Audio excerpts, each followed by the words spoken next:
بسم اللہ الرحمن الرحیم۔ السلام علیکم۔ Welcome to A S novels in. کیسے ہیں آپ سب؟ امید ہے خیریت سے ہوں گے۔ پیش خدمت ہے ناول آب حیات کی قسط نمبر 20۔ مت جاؤ۔ وہ ٹیکسی کے آنے پر اس کا بیگ اٹھا کر بیڈ روم سے لاؤنج میں آیا تھا۔ وہ اپنا ہینڈ کیری کھینچتے ہوئے اس کے پیچھے آئی تھی اور اس نے ہینڈ کیری بھی دوسرے سامان کے ساتھ سالار کو تھمانے کی کوشش کی تھی جب سالار نے اس کا ہاتھ تھام لیا تھا۔ اس نے خلاف توقع ہاتھ نہیں کھینچا تھا، بس ہاتھ اس کے ہاتھوں میں رہنے دیا تھا۔ بہت دیر سالار اس کا ہاتھ یوں ہی پکڑے کھڑا رہا تھا، پھر اس نے بہت دل گرفتگی سے اس کا ہاتھ چھوڑ دیا تھا۔ وہ لمس امامہ کے ساتھ آیا تھا۔ اس قید سے آزاد ہونے کے بعد بھی اسے بے قرار کرتا رہا تھا۔ کئی سال بعد وہ ایک بار پھر ڈاکٹر سبت علی کے گھر پناہ کے لیے آئی تھی اور اسے اس بار بھی پناہ مل گئی تھی۔ ڈاکٹر صاحب اور اس کی بیوی اس کی ذہنی حالت سے واقف تھے اور وہاں ان کے پاس آ کر کم از کم کچھ دنوں کے لیے امامہ نے یوں ہی محسوس کیا تھا جیسے وہ کسی قید تنہائی سے نکل آئی تھی، مگر یہ کیفیت بھی وقتی تھی۔ وہ جس سکون کی تلاش میں تھی وہ یہاں بھی نہیں تھا۔ بے چینی اور بے قراری یہاں بھی ویسی ہی تھی، اور ڈاکٹر سبت علی، ان کی بیوی اور سیدہ اماں کی محبت بھی اس کے لیے مرہم ثابت نہیں ہو پا رہی تھی۔ سالار اسے روز فون کرتا تھا، کبھی وہ کال ریسیو کر لیتی، کبھی نہیں، کبھی وہ اس سے لمبی بات کرتی، کبھی مختصر بات کر کے فون رکھ دیتی۔ پتہ نہیں کتنے دن تھے جو اس نے اسی طرح گزارے تھے، سوتے جاگتے، یا پھر کبھی وہ گھر سے بے مقصد نکل پڑتی ڈرائیور کے ساتھ گاڑی میں اور سارے شہر میں گھومتی پھرتی۔ چلتی ہوئی گاڑی سے نظر آنے والے منظر اس کے ذہن کو وقتی طور پر بھٹکا دیتے تھے، اس کی سوچ کو اس کی زندگی سے دوسروں کی زندگی پر لے جاتے تھے۔ وہ بھی ایک ایسا ہی دن تھا۔ وہ ڈرائیور کے ساتھ گھر سے نکلی تھی اور نہر کے ساتھ سڑک پر چلتے چلتے وہ شہر سے ہی باہر نکل آئے تھے۔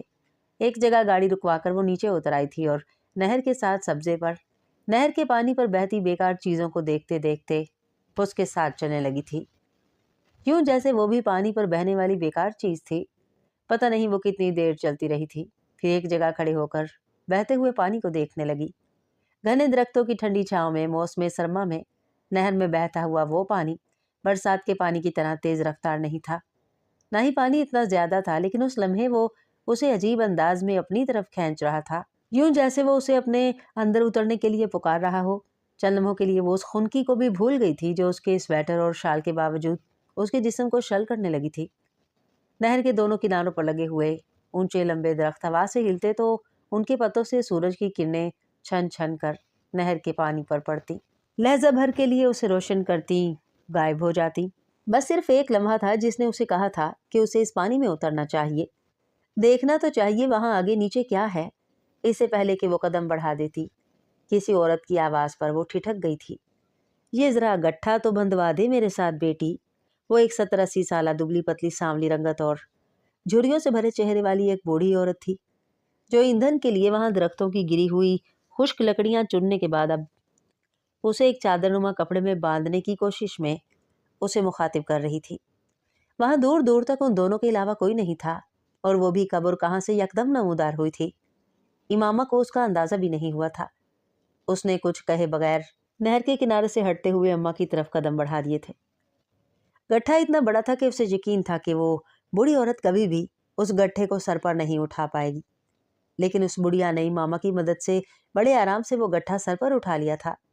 ذرا میری بکری کی رسی مجھے پکڑانا، اس بوڑھی عورت نے اب دور ایک درخت کے دامن میں اگی گھاس چرتی ہوئی ایک بکری کی طرف اشارہ کرتے ہوئے امامہ سے کہا تھا۔ امامہ کو ایک لمحے کے لیے تامل ہوا، لیکن پھر اس نے جا کر تھوڑی بہت جد و جہد کے بعد اس بکری کی رسی پکڑ ہی لی تھی۔ آپ چلیں، میں چلتی ہوں آپ کے ساتھ۔ کہاں جانا ہے آپ کو؟ امامہ کو خیال آیا تھا کہ وہ اتنے بڑے لکڑیوں کے گٹھر کے ساتھ بکری کو کیسے تھامے گی۔ بس یہ یہاں آگے ہی جانا ہے۔ ادھر سڑک پار کر کے دوسری طرف۔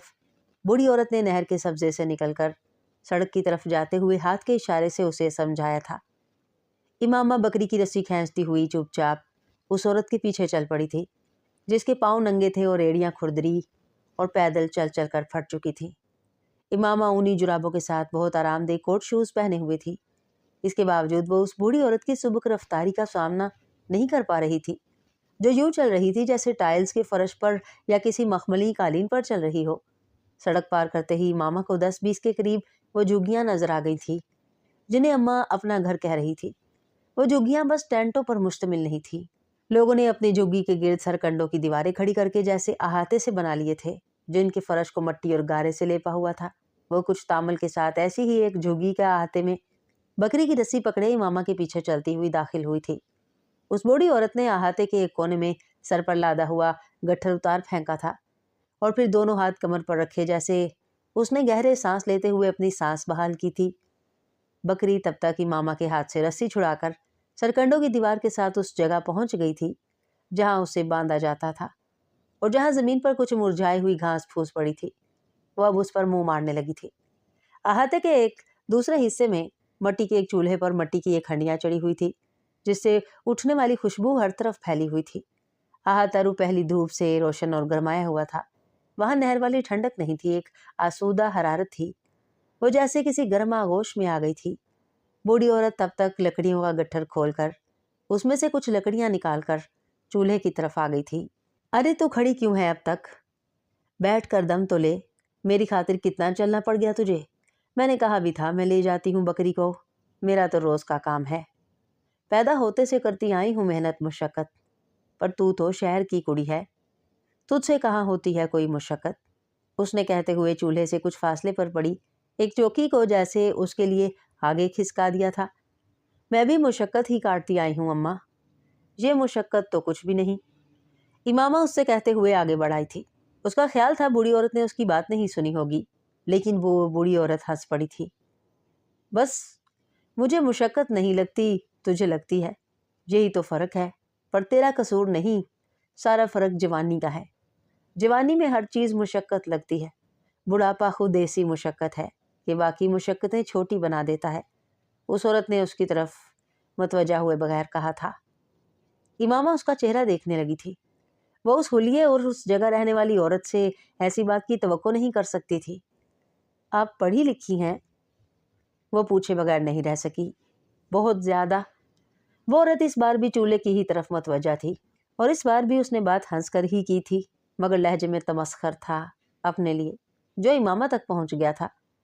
इमामा ने अगला सवाल नहीं किया था। वो अब उस हांडी और चूल्हे की तरफ मतवजा हो गई थी जिसके पास वो बूढ़ी औरत बैठी थी। ईंटों से बने मट्टी के चूल्हे पर रखी घिसी हुई पुरानी मट्टी की हंडिया में साग अपने पानी में गल रहा था। उस बूढ़ी औरत ने नहर के किनारे से चुनी हुई झाड़ियां तोड़ तोड़ कर चूल्हे में फेंकना शुरू कर दिया। वो आग को उसी तरह भड़काए रखने की कोशिश थी। इमामा मट्टी से लेपे हुए गर्म फर्श पर चूल्हे के करीब आकर बैठ गई थी। पांव से जुराबे और जूते उतारकर उसने अपने सर्द और सूजे हुए पैरों को धूप से गर्म फर्श पर जैसे कुछ हिद्दत पहुंचाने की कोशिश की थी। अम्मा इस उम्र में भी पंजों के बल बैठी लकड़ियों को तोड़ मड़ोड़ कर चूल्हे पर झोंक रही थी। आग में लकड़ियों के तिड़कने और चटकने की आवाजें आ रही थी। वो साग हांडी से उठती भाप और उसमें पड़ते उबाल देखती रही। आदमी क्या करता है तेरा? वो अम्मा के इस अचानक किए हुए सवाल पर चौंकी, फिर बड़बड़ाई। क्या करता है? उसने जैसे याद करने की कोशिश की थी, फिर कहा, काम करता है। क्या काम करता है? अम्मा ने फिर पूछा। बाहर काम करता है। वो साग को देखते हुए बड़बड़ाई, परदेस में है। बूढ़ी औरत ने जवाबन कहा। वो भी अब उसी की तरह जमीन पर बैठ गई थी और उसने अपने घुटनों के गिर्द उसकी तरह बाजू लपेट लिए थे। हाँ, परदेस में है। वो उसी तरह साग को देखते हुए बोली, तो तू यहाँ किसके पास है? ससुराल वालों के पास? नहीं। फिर? मैं किसी के पास नहीं हूँ। साग पर नजरें जमाए उसने बेरब्त जवाब दिया। आदमी ने घर से निकाल दिया है क्या? उसने चौंक कर उस औरत का चेहरा देखा। नहीं। फिर तो लड़कर आई है क्या? नहीं। उसने बेसाख्ता सर हिलाया। तो फिर यहाँ किस लिए आई है? सुकून के लिए, उसने बेख्तियार कहा। सुकून कहीं नहीं है। वो उस औरत का चेहरा देखने लगी। तो जो चीज दुनिया में है ही नहीं, उसे दुनिया में क्या ढूंढना? उसने हैरत से उस औरत को देखा। वो गहरी बात थी और उस औरत के मुंह से सुनकर और भी गहरी लगी थी उसे, जो उस झुग्गी में बैठी आग में लकड़ियां झोंक रही थी। फिर बंदा रहे क्यों दुनिया में अगर बेसुकून रहना है? वो उससे ये सवाल नहीं पूछना चाहती थी जो उसने पूछा था। तो फिर कहाँ रहे? लकड़ियां झोंकती उस औरत ने एक लहजे के लिए रुककर उसे देखते हुए डायरेक्ट पूछा। वो कुछ लाजवाब होते हुए दोबारा साग को देखने लगी। तेरा आदमी कहता नहीं वापस आने को? पहले कहता था, अब नहीं कहता। उसने खुद भी लकड़ियों के छोटे छोटे टुकड़े करके आग में फेंकने शुरू कर दिए। बेचारा अकेला है वहां, वो एक लम्हे के लिए ठिठकी। हाँ, उसने इस बार मध्यम आवाज में कहा। वो बूढ़ी औरत अब प्लास्टिक के एक शॉपर में पड़ा हुआ आटा एक थाली में डाल रही थी। तो अकेला छोड़कर आ गई उसे। धूप में पड़े एक घड़े से एक गिलास में पानी निकालते हुए अम्मा ने जैसे अफसोस किया था। वो बेमकसद आग में लकड़ियां फेंकती रही। तुझसे प्यार नहीं करता था? वो एक लम्हे के लिए साकित हुई। करता था। उसकी आवाज बेहद मध्यम थी। ख्याल नहीं रखता था। साग से उठती भाप उसकी आंखों में उतरने लगी थी। उसे बड़े अरसे के बाद पता नहीं क्या क्या याद आ रहा था। रखता था। आवाज और भी मध्यम हो गई थी। अम्मा अब उसके पास बैठी उस थाली में 2 रोटियों का आटा गूंद रही थी। रोटी कपड़ा नहीं देता था। उसने चादर से अपनी आंखें रगड़ी। देता था। वो अपनी आवाज खुद भी बमुश्किल सुन पाई थी। तूने फिर भी छोड़ दिया उसे। तूने भी अल्लाह से बंदे वाला मामला किया उसके साथ। सब कुछ लेकर भी दूर हो गई उससे। अम्मा ने आटा गूंदते हुए जैसे हंसकर कहा था। वो बोल नहीं सकी थी। बोलने के लिए कुछ था ही नहीं। पलके झपके बगैर वो सिर्फ अम्मा का चेहरा देखती रही। तुझे ये डर नहीं लगा कि कोई दूसरी औरत ले आएगा वो? नहीं। इस बार आटा गूंदते अम्मा ने उसका चेहरा देखा था।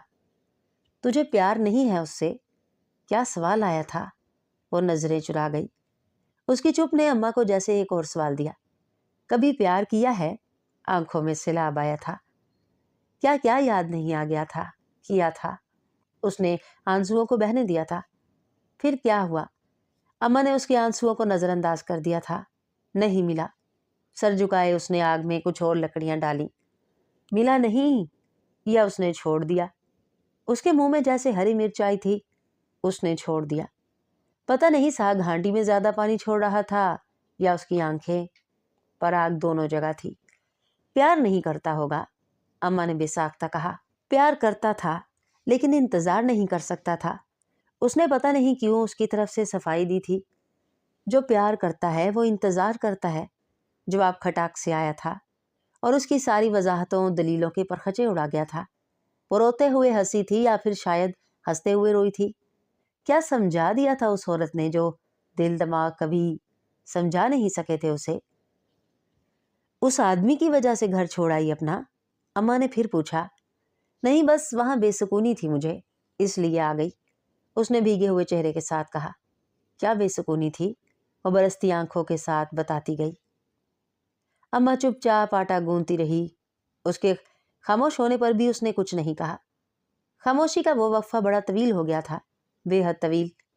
अम्मा आटा गूंदने के बाद रखकर साग में डोई चलाने लगी थी। वो टांगों के गिर्द बाजू लपेटे साग को घुलते देखती रही। वहां नहर के किनारे क्यों खड़ी थी? अम्मा ने यकदम साग घोटते हुए उससे पूछा। उसने सर उठाकर अम्मा को देखा। बहुत बुज़दिल हूं अम्मा, मरने के लिए नहीं खड़ी थी। नम आंखों के साथ उसने जैसे खिलखिलाकर हंसते हुए उस बूढ़ी औरत से पूछा था। उसे जैसे अब समझ में आया था वो वहां से उसे यहां तक क्यों ले आई थी। उसके हंसने पर जैसे वो भी मुस्कुराई थी। उसके खस्ता हाल बोसीदा दांत दुखे थे।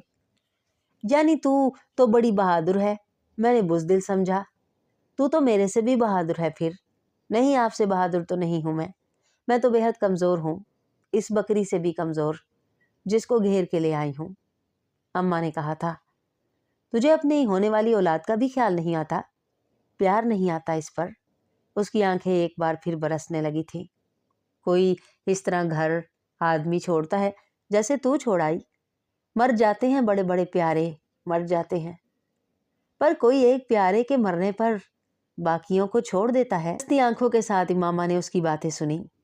वो वही कुछ कह रही थी जो उससे कोई भी पूछता, कोई भी कह देता, मगर वो किसी को वो जवाब नहीं देती जो उसने उस वक्त उस औरत को दिया था जिससे उसकी जान पहचान तक न थी।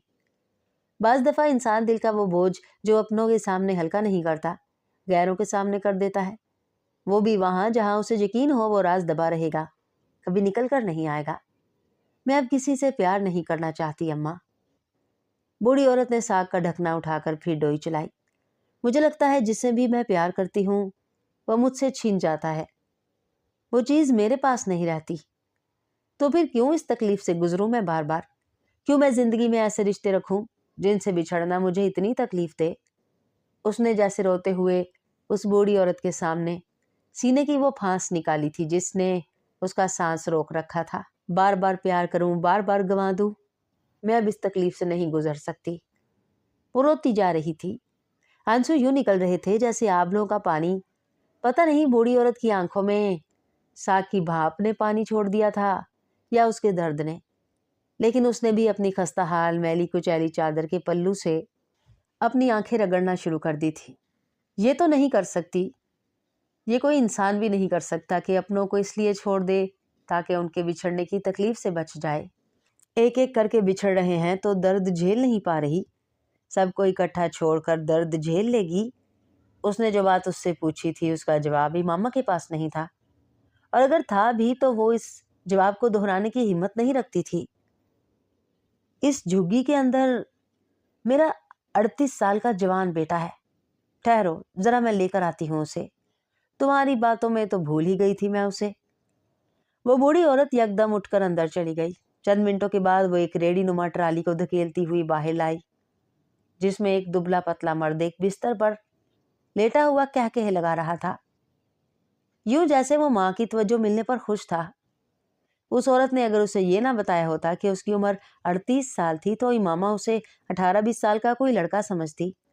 वो ज़हनी और जिस्मानी दोनों तरह से माजूर था, बात भी ठीक से नहीं कर पाता था, बस उस बूढ़ी औरत को देखकर हंसता था और वो उसे देखकर हंस रही थी। उसने रेड़ी लाकर इमामा के करीब खड़ी कर दी थी और खुद रोटी पकाने बैठ गई थी। मेरा इकलौता बेटा है ये, 38 साल मैंने इसके सहारे गुजारे हैं, अल्लाह के सहारे के बाद। वो पेड़ा बनाते हुए उसे बताने लगी थी। कोई और औलाद नहीं आपकी? उसके आंसू थमने लगे थे। 5 बेटे पैदा हुए थे, सब सेहतमंद, पर दिनों में खत्म हो गए। फिर ये पैदा हुआ तो शोहर ने कहा इसे किसी दरगाह पर छोड़ आते हैं। मैं नहीं पाल सकता ऐसी औलाद को, बड़ी जिम्मेदारी है, पर मैं कैसे छोड़ देती अपनी औलाद? मुझे तो प्यार ही बड़ा था इससे। बूढ़ी औरत ने रोटी अब इस तवे पर डाल दी थी जिससे कुछ देर पहले उसने साग की हंडिया उतारी थी। वो अब अपने बेटे को यूं पुचकार रही थी जैसे वो 38 साल का नहीं 8 माह का था, और वो भी उस रेड़ी के अंदर माँ के पुचकारने पर अपने नहीफ व नजार आज़ा को उसी तरह सुकेड़ रहा था, खिलखिलाते हुए जैसे वाकई कोई नन्हा बच्चा था। शोहर 2-4 साल समझाता रहा मुझे, पर मैं नहीं मानी। अल्लाह ने दी थी औलाद, अल्लाह की दी चीज कैसे फेंक आती? इंसान की दी हुई चीज होती तो फेंक आती। कोई और बच्चा नहीं हुआ इसके बाद मेरे यहाँ। शोहर का बड़ा प्यार था मुझसे, पर उसे औलाद भी चाहिए थी। मेरा भी दिल चाहता था खुद ही निकल आऊं उसकी जिंदगी से, पर मेरे आगे पीछे कोई नहीं था, इसलिए वहीं बैठी रही। दूसरी शादी से 10 दिन पहले खेतों में उसे सांप लड़ गया था। लोग कहते थे मेरी आह पड़ी है, पर मैंने तो कोई बद्दुआ कभी नहीं दी किसी को। मैं तो खुश ही रही जब तक उसके साथ रही। अम्मा की आंखों में पानी आया था, पर वो दुपट्टे से रगड़कर तवे पर फूलती हुई रोटी सेंकने लगी। वो मर गया तो सारी जमीन जायदाद रिश्तेदारों ने छीन ली, बस बेटा मेरे पास रहने दिया। ये ठीक होता तो ये भी छीन लेते वो, पर मौला का करम ऐसा था कि ये ऐसा था। 38 साल से इसका और मेरा साथ है। उसको शोहर के कहने पर दरगाह छोड़ आई होती तो मेरा क्या होता है?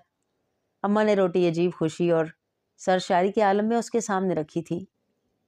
कोई बोझ था जो इमामा के कंधों से हट रहा था, कोई कुफल था जो खुल रहा था, कोई सहर था जो टूट रहा था। जो विछोड़ा अल्लाह दे उस पर सब्र कर, और खुद किसी को विछोड़ा ना दे, अल्लाह पसंद नहीं करता ये। उस औरत ने रोटी पर साग डालते हुए कहा था। गम बहुत बड़ा था मेरा अम्मा। उसने सर झुकाए पहला लुकमा तोड़ा। अल्लाह ने तुझे गम दिया, तूने अपने आदमी को। तू कौन सा अपना गम बस अपने अंदर रख कर बैठ गई थी। वो लुकमा हाथ में लिए बैठी रही, मुंह में नहीं डाल सकी, आंखें फिर धुंधलाई थी। उसे सालार याद आया था, हाथ पर उसका मोहब्बत भरा लम्स याद आया था। उसकी मोहब्बत, उसकी इनायात याद आई थी, और उस औलाद का ख्याल आया था जिसे उसने भी बड़ी दुआएं करके मांगा था, और जब दुआ पूरी हो गई थी तो वो किसी भी चीज की कदर नहीं कर रही थी। उस बूढ़ी औरत के हाथ में बैठे उसे पहली बार वसीम पर सब्र आया था, साद पर सब्र आया था। वो उस दिन वहां से उठकर भागी थी, उसे अब घर जाना था, सालार के पास, और वापस घर आकर उसने खुद सालार को फोन करके वापस आने के लिए कहा था। वो हैरान हुआ था, शायद हैरान से ज्यादा परेशान हुआ था, मगर उसने उसकी टिकट कंफर्म करवा दी थी। वो जाने से पहले एक बार फिर उस बूढ़ी औरत से मिलने आई थी, उसके लिए कुछ चीजें लेकर। उसे बेहद कोशिश के बावजूद वो झुग्गी नहीं मिली थी। और ड्राइवर के साथ आधा दिन नहर के उस किनारे उस झुग्गियों वाले इलाके को ढूंढती रही थी।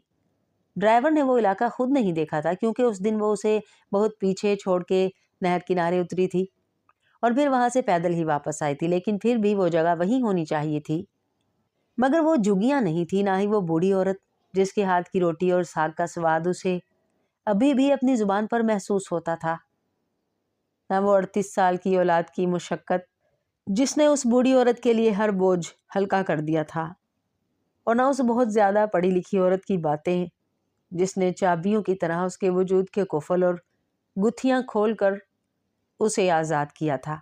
6 साल बाद बैरूनी गेट हमेशा की तरह घर में काम करने वाली मेड ने खोला था। ड्राइव वे पर गाड़ी खड़ी करते हुए सालार ने अभी ड्राइविंग सीट का दरवाजा ही खोला था, जब हर रोज की तरह लॉन में खेलते उसके दोनों बच्चे भागते हुए उसके पास आ गए थे।